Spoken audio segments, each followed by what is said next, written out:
Hello guys, तो पिछले episode में हमने देखा था कि व्हाइट बोर्न एलिफेंट वो डेविड शेल्टर के ऊपर हमला कर रहा था और हमला करते ही वो सुपर एलियन एक पागलपन में कन्वर्टेड सुपर एलियन बन जाता है। कारण गुंजित डोगरा भी थोड़ा घबराने लग जाता है और फिर वो खुद एक्शन में आता हुआ डेविसोल आर्मर और डेविसोल पंख निकाल कर हाथ में एक रांस लेता हुआ सीधा उस एलिफेंट के ऊपर हमला करने चले जाता है। अभी उस माउंटेन फॉरेस्ट में डेविसोल के डेविड शेल्टर के इवॉल्वर्स और उस एलियन के बीच में बहुत ज़्यादा ही घमासान लड़ाई हो रही थी। पागलपन में कन्वर्टर सुपर एलियंस के ऊपर जितने भी हमले हो रहे थे उससे उस पागलपन में कन्वर्टर सुपर एलियन को गुदगुदी भी नहीं हो रही थी। और ये सब देखने के बाद वीर कहता है गुंजित डोगरा के ज्यादा खतरनाक फॉर्मेशन के अटैक के बाद भी एलियन अभी भी गुंजित डोगरा को इग्नोर कर रहा है, सीधा डेविड शेल्टर की ओर बढ़ रहा है।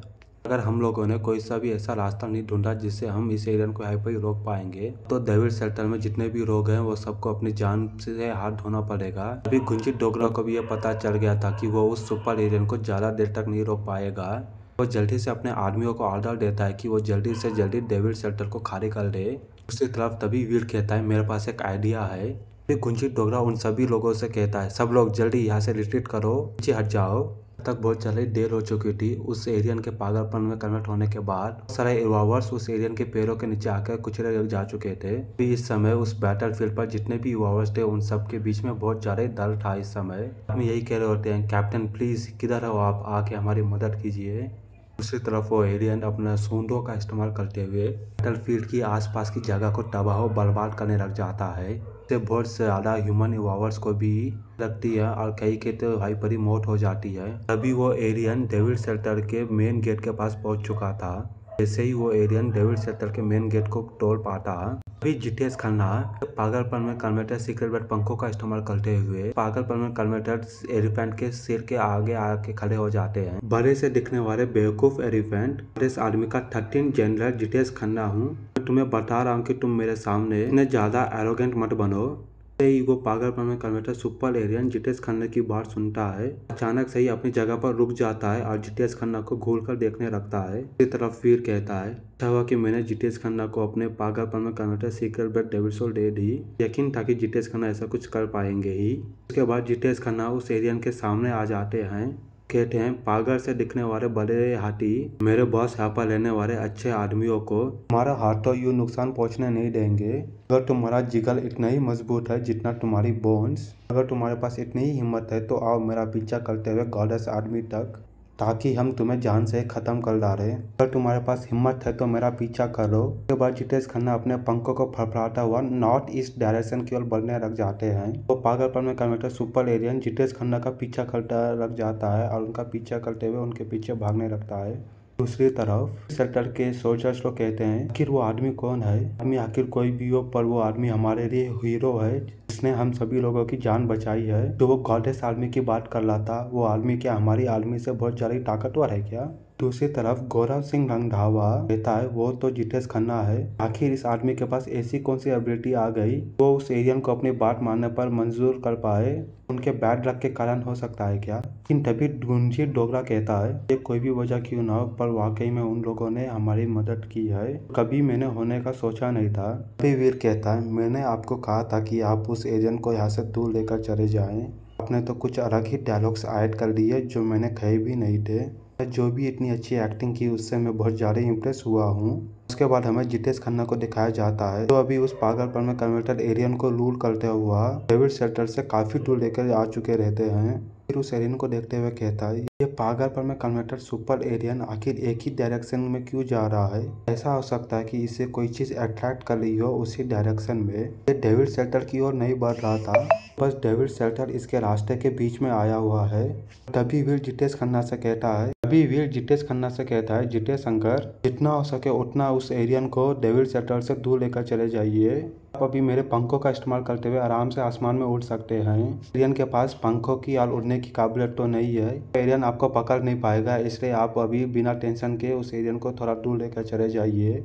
और वीर की बात सुनने के बाद जितेश खन्ना ठीक है कहते हैं और फिर कुछ समय बाद जितेश खन्ना उस एलियन को बहुत ज़्यादा दूर लेकर आ जाते हैं और फिर फाइनली वीर के पास उड़ते हुए वापस आ जाते हैं। जितेश खन्ना कहते हैं बॉस वाकई में आपके पागलपन में कन्वर्टेड सीक्रेट बेट डेविड सोल बहुत ही अच्छी चीज है, इन्हें मुझे कुछ दिनों के लिए दे सकते हैं। जितेश खन्ना की बात सुनने के बाद अभी वीर जितेश खन्ना से कहता है, आप बिना सेल्फ प्यार की बात करना बंद कीजिए, बेटी मेरी उड़ने वाली डेविडसन मेरे को वापस दे दीजिए। उन्होंने अभी ये सब जो ओवर एक्टिंग की है उसका क्या। वीर की बात सुनने के बाद जितेश खन्ना कहते हैं, बस मैंने गॉडेस आर्मी का एक बड़ा सा नाम बनाने के लिए कहा था, हमारे लिए आसानी होगी जिससे हम बहुत ज्यादा लोगों को रिक्रूट कर पाएंगे फ्यूचर में। वीर जितेश खन्ना की बात सुनने के बाद कहता है, अच्छा तो ये 13 जेंडर का क्या लेना देना है।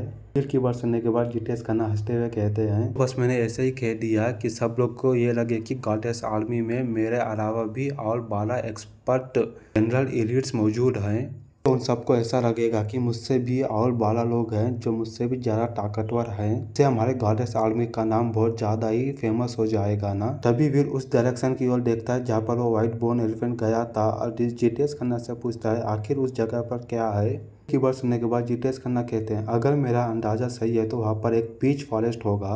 उसके बाद वीर, जीरो और जितेश खन्ना उस पीच फॉरेस्ट के अंदर आ जाते हैं। पीच फॉरेस्ट दिखने में ऐसा लग रहा था कि उसका कहीं एंटी ना हो। कुछ पीच फॉरेस्ट के अंदर के झाड़ वाकई में बहुत ज्यादा ही लंबे हैं, बहुत ज्यादा ही पीले कलर और लाल कलर के फूलों से घने हुए हैं। अगर हम लोग ध्यान नहीं देते हैं तो हम लोग आसानी से यहाँ पर घूम सकते हैं। पीस फॉरेस्ट में वाकई में बहुत ज्यादा ताकतवर और खतरनाक एरिया रहते हैं, और अगर आप यहाँ पर गलती से अंदर घुस गए तो वापस से जिंदा लौटकर कभी निकल नहीं पाएंगे। फिर जितेश खन्ना कहते हैं, तो अच्छा हुआ कि इन पीचों का उगने वाला सीजन जस्ट अभी ही आया है, तो यहाँ पर इतने ज्यादा खतरनाक एरियंस मौजूद रहते हैं। जितेश खन्ना की बात सुनने के बाद वीर कहता है, अगर इस हाथी को इन पीचेस को खाना है तो इसका टाइम नहीं हुआ है ना यहाँ पर आने का। जितेश खन्ना से यह सवाल पूछता है, तभी ही वो सब लोग उस व्हाइट बोन एलिफेंट को देखने लगते हैं। जैसे ही उस पीस फॉरेस्ट के अंदर एंटर होता है, स्पीड ऑटोमेटिक से ही कम हो जाती है, तो एलियन वापस से अपना नॉर्मल सुपर एलियन फॉर्म में आ जाता है। ये देखते हुए जितेश खन्ना कहते हैं, फिर ये क्या हो रहा है, आखिर ऐसा कैसे हो सकता है कि वो पागलपन में कन्वर्टेड सुपर एलियन से अपने आप को पागलपन में रूप से बाहर निकाल सकता है। क्या वाकई में यहाँ पर ऐसे एलियंस मौजूद हैं अपने आप को वापस से पागलपन की स्टेट से निकाल कर नॉर्मल एलियन की स्टेट पर ला सकते हैं क्या। और जितेश खन्ना की बात सुनने के बाद वीर कहता है, मुझे ऐसा लगता है कि एलियन ने कभी भी पागलपन में कन्वर्टेड सुपर एलियन बना ही नहीं था, बस इस एलियन के पास ऐसी एबिलिटी थी अपने आप को थोड़ी देर के लिए म्यूटेट कर सके। वीर जितेश खन्ना से कहता है, जितेश शंकर आप एक काम कीजिए, वापस से डेविड आश्रम शेल्टर चले जाइए, लोग अंदर जाके देखते हैं कि आखिर क्या हो रहा है। की बात सुनने के बाद जितेश खन्ना मान जाते हैं। जितेश खन्ना को अपनी बात को मानते देखते हुए वीर कहता है, कहीं में आर्मी बहुत ज्यादा ही ओवर एक्टिंग करता है, तो वापस से डेविड शेल्टर जा रहा है, पर जाकर पता नहीं ये उन सब लोगों को कौन सा मीठा पानी पिलाएगा अभी। और जितेश खन्ना के वहां से जाने के बाद वीर जीरो से कहता है, क्यों ना तुम भी इस फॉरेस्ट से दूर चले जाओ, मेरा इंतजार करो। वीर की बात सुनने के बाद जीरो के चेहरे पर गुस्सा आने लग जाता है और ये देखते हुए वीर थोड़ा हैरान होता है। एक बार वीर अपने सोचता है, तक सिल्वर फॉक्स मेरे साथ है, कोई भी स्ट्रेंज एनिमल मेरे पर हमला करने आएगा तो सिल्वर फॉक्स मेरे को सटक कर सकता है। मैंने इस पीच फॉरेस्ट में उस एलिफेंट को छोड़कर कोई सा भी एरियन अभी तक मेरे को दिखा नहीं है। और उसके बाद वीर सिल्वर फॉक्स को देखता है जो अभी जीरो के पास आराम से सोया हुआ होता है, और सिल्वर फॉक्स को इतना रिलैक्स होते देखते हुए वीर कहता है, लगता है कि मुझे आगे बढ़ना चाहिए, अगर कुछ भी प्रॉब्लम होगा तो सिल्वर फॉक्स मुझे सतर्क कर ही देगा। उसके बाद वीर और जीरो उस पीच फॉरेस्ट के अंदर जाने लगते हैं।